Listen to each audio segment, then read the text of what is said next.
तिकडे भिवंडीत रात्रीपासून सुरू असलेल्या मुसळधार पावसामुळे कामवारी नदीनं धोक्याची पातळी ओलांडली आहे।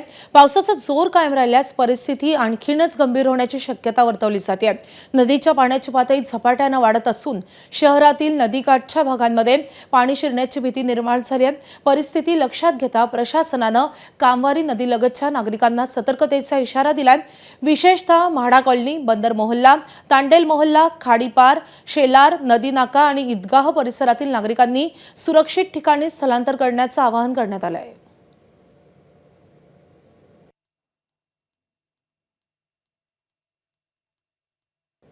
भिवंडी शहर तसेच ग्रामीण भागामध्ये रात्रीपासून होत असलेल्या मुसळधार पावसामुळे कामवारी नदीची पातळी वाढलेली आहे। या ठिकाणी आपण बघितलं तर मोठ्या प्रमाणात कामवारी नदीचा प्रवाह जो आहे तो वाढलेला आहे आणि त्यामुळे एकंदरीत प्रशासनाने नदीकाठच्या परिसरात सतर्कतेचा इशारा दिलेला आहे। आपण पाहू शकतो की मोठ्या प्रमाणात जो प्रवाह आहे तो या ठिकाणी वाढलेला आहे आणि धोक्याची पातळी नदीने ओलांडलेली आहे। त्यामुळे एकंदरीत परिसरातील तांडेल मोहल्ला असेल, बंदर मोहल्ला, खाडीपार तसेच म्हाडा कॉलनी, इतर परिसरात शेलार या ठिकाणी सतर्कतेचा इशारा देण्यात आला आहे, जेणेकरून नागरिकांनी सुरक्षित ठिकाणी जाण्याचं आवाहन या ठिकाणी प्रशासनाने केलेलं आहे। कामवारी नदी आहे ते कामवारी नदीला पुराचं दृश्य या ठिकाणी आपण पाहू शकतो आणि मोठ्या प्रमाणात जो प्रवाह आहे तो या ठिकाणी वाढलेला आहे। त्यामुळे एकंदरीत नदीचं पात्र जे आहे ते आता वाढण्यास सुरुवात झालेला आहे आणि पात्र सोडून नदी शहरामध्ये शिरू शकते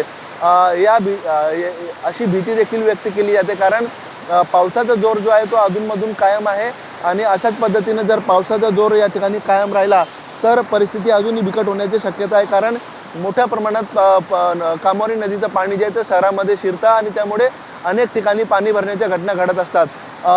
या पावसाचा जोर जो आहे तो अधूनमधून कायम असल्यामुळे शहरातील अनेक सखल भागामध्ये पाणी साचण्याची देखील शक्यता आहे आणि अनेक रस्ते या ठिकाणी पाण्याखाली गेल्याची घटना देखील घडत आहेत। अनिल वर्मा, एबीपी माझा, भिवंडी।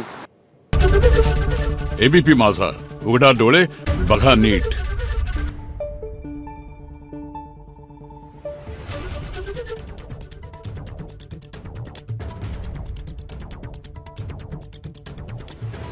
Thank you.